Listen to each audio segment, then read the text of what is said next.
Hola, bienvenidos a esta segunda sesión de nuestra gran historia. Hoy también les voy a contar una breve historia, la historia del universo. En la sesión anterior nos asomamos a un periodo de tiempo que va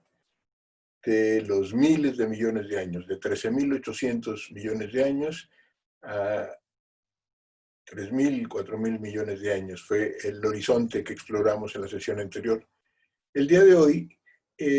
nos toca dar un salto de los miles de millones de años a los millones, a los cientos de millones, a las decenas de millones. Nuestra unidad de medida en el tiempo va a ser los millones, y lo que vamos a hablar el día de hoy es precisamente de esta segunda etapa, cómo evoluciona en el horizonte de tiempo de los millones de años lo que hemos llamado de las protoneuronas a la cultura, el habla, los inicios de la civilización. Bien, las protoneuronas es el siguiente paso después de lo último que vimos en la sesión anterior, que fue el origen de la vida y la evolución del origen de la vida a nivel unicelular. Lo recordamos, la evolución de organismos unicelulares y su capacidad para reproducción sexual a nivel unicelular. En esta sesión nos asomaremos a la evolución de esa característica fundamental de la fisiología, de la anatomía, de la forma de funcionamiento de los seres vivos, de algunos seres vivos, en particular de nuestra especie, para ver la evolución en el horizonte de tiempo de los millones de años de las protoneuronas, esto es de los organismos anteriores a organismos pluricelulares, organismos complejos, a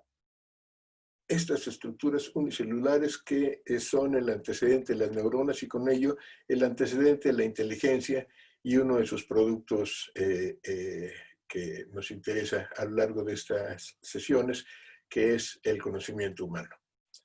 Desde la perspectiva de las ciencias cognitivas, entonces, veremos la evolución de las protoneuronas, de organismos unicelulares con capacidad de reaccionar ante el medio ambiente, de establecer una relación de intercambio entre el organismo y su medio ambiente, con fines de poder hacer una mutua aproximación, adecuarnos a las condiciones que ese medio ambiente le impone y adecuar también al mismo tiempo esas mismas condiciones a los propósitos específicos de ese organismo anterior a las neuronas o el antecedente inmediato de la neurona. Veremos entonces, como en nuestra sesión pasada, un mapa conceptual que nos muestra precisamente este horizonte de tiempo de los millones de años, y empezamos nuestro acercamiento entonces de las neuronas al habla y la cultura. El primer paso, el primer punto de referencia será el de las protoneuronas, como anunciábamos hace un momento. Las protoneuronas, que empieza su evolución, empieza su punto de partida en nuestra gran historia hace 600 millones de años. Estos organismos anteriores a la neurona, pero que le anteceden en términos evolutivos, van estableciendo los componentes que sabemos tiene en la actualidad la neurona, un organismo que tiene esta capacidad de interacción con el medio ambiente, que puede, a partir de sus vínculos con su medio, adecuarse a él y adecuarlo a sus propósitos. Los componentes que en la actualidad sabemos que tienen la neurona son estos que están marcados aquí. El soma, o el cuerpo propiamente de este organismo unicelular, del organismo base, digamos, de la unidad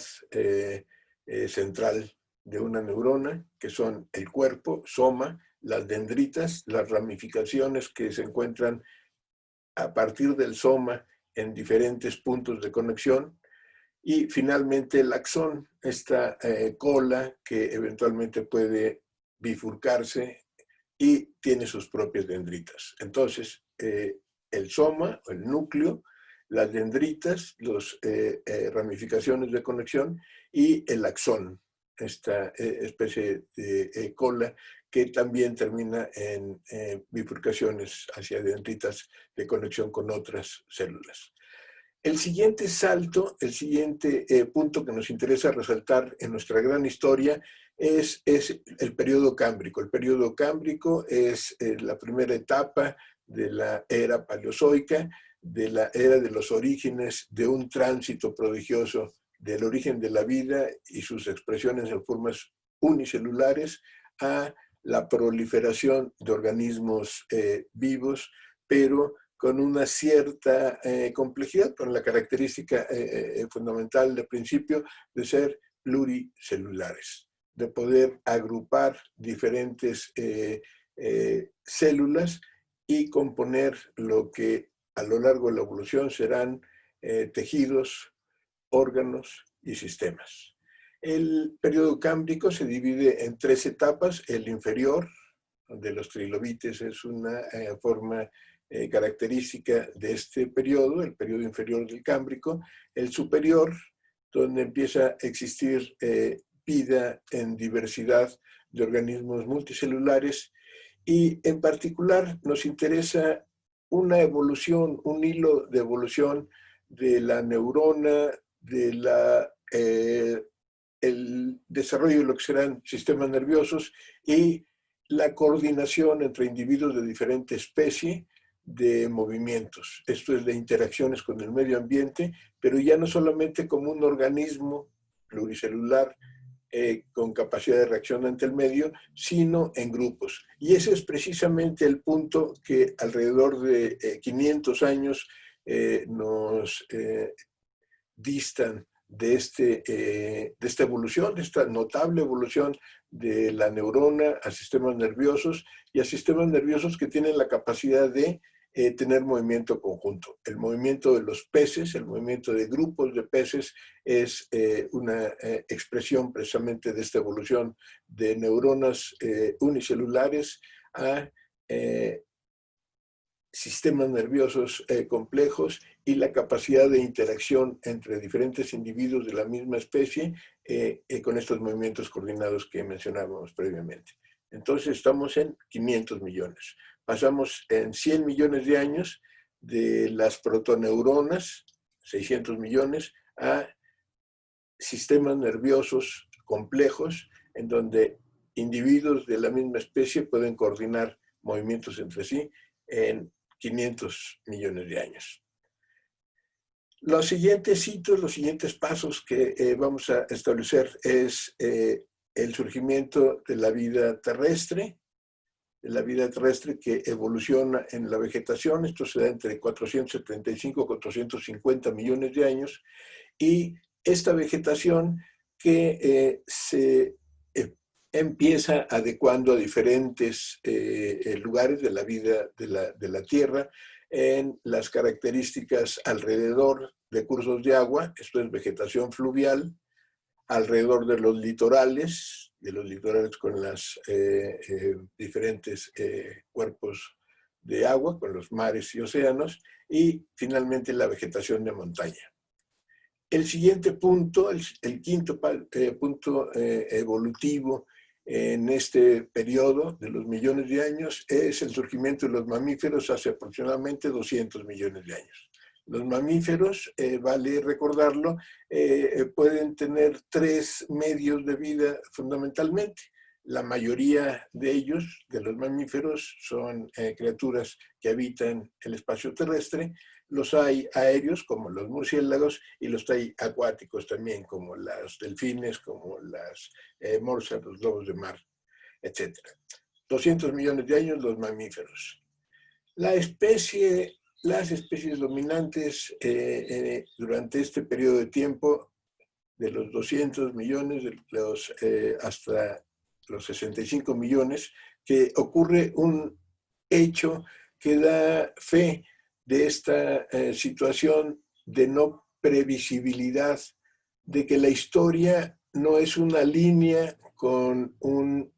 una causa y un efecto, una línea que va acomodándose a hechos, sino una red interconectada de diferentes nodos que entran en umbrales de transformación. Un umbral, el umbral original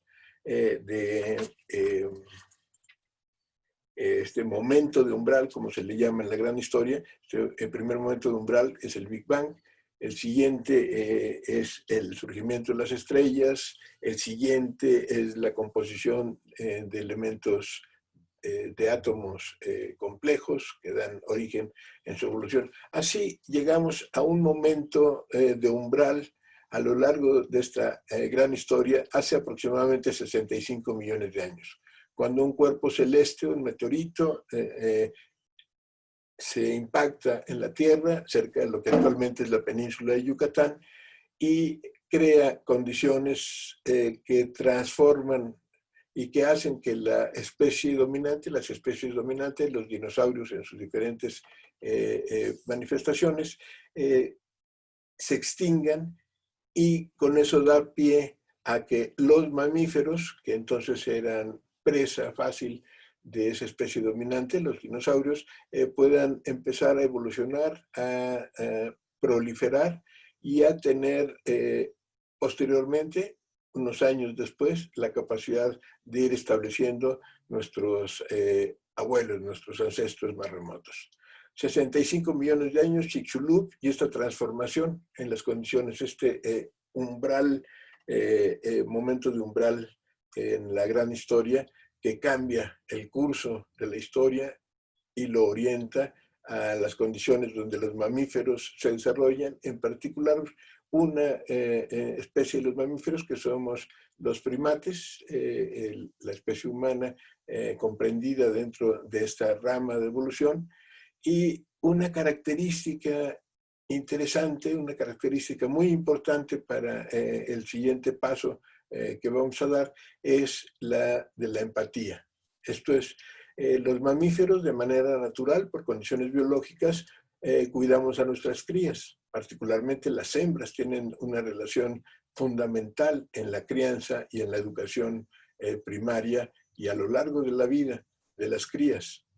Las crías dependen de una madre para la protección, para el alimento, para el cuidado ante las condiciones adversas. Pero esa empatía hace 60 millones de años entre los primates se desarrolla ya no solamente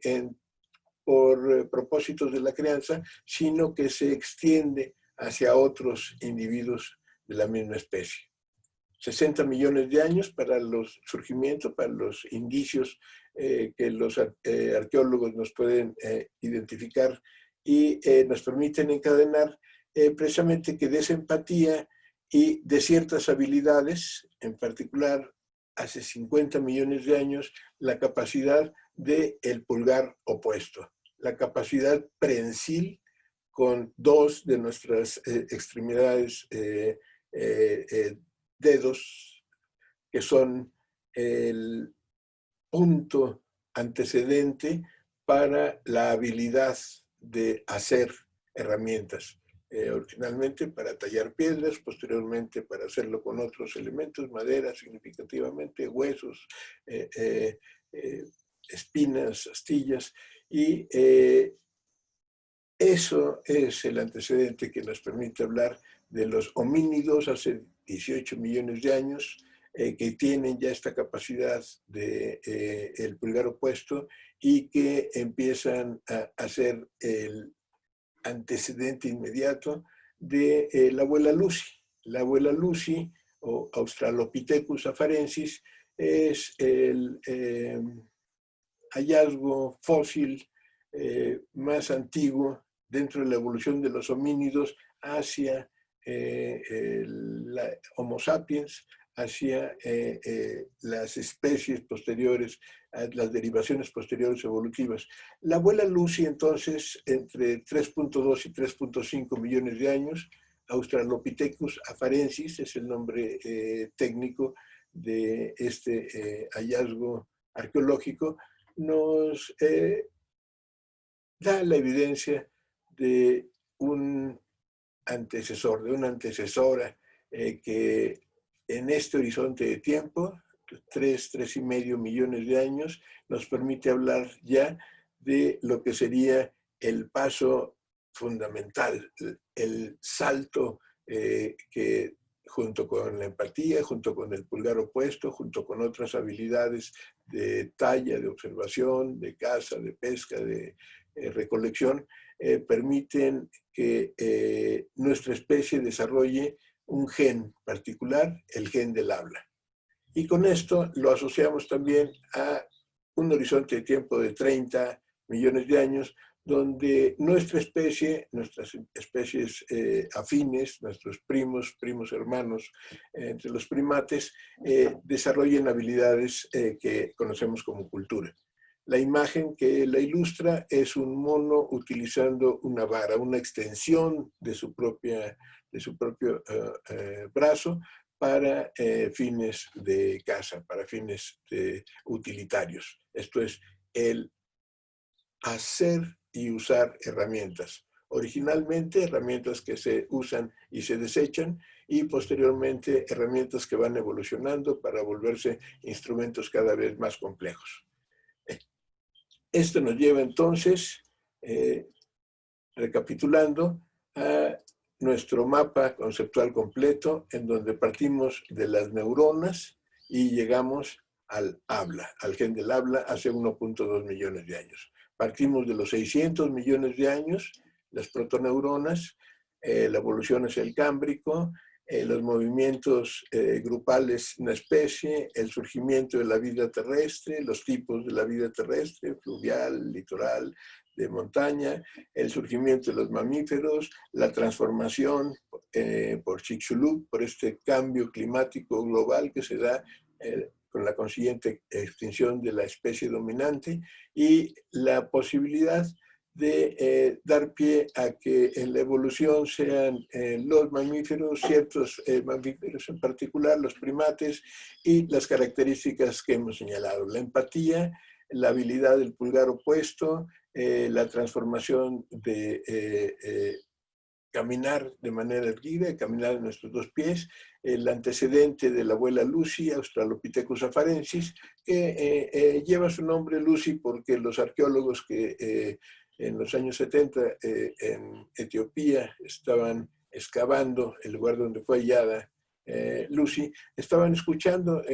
precisamente Lucy in the Sky with Diamonds, esta canción de los Beatles que transmitían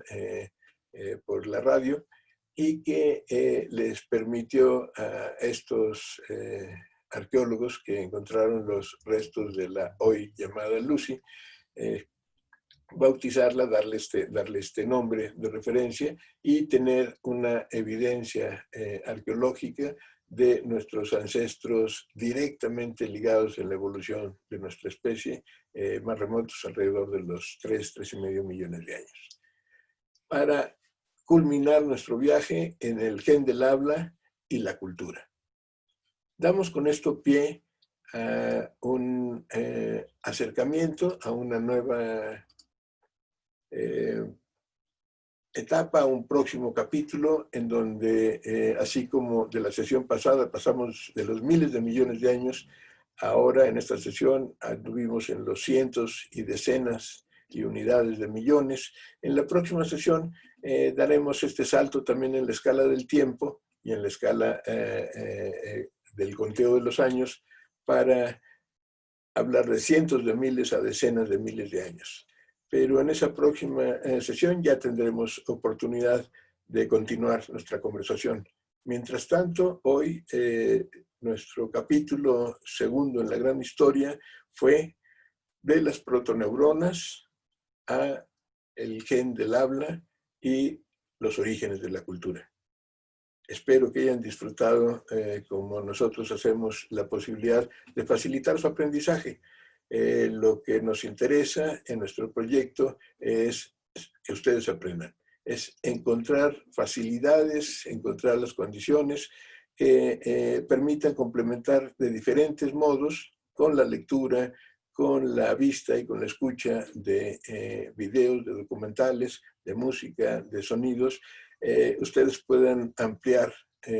sus intereses puedan guiar su aprendizaje por los caminos, por los senderos, por las autopistas de la información que están a nuestra disposición. Agradezco mucho la oportunidad de su atención y espero vernos nuevamente en nuestra próxima sesión. Hasta pronto.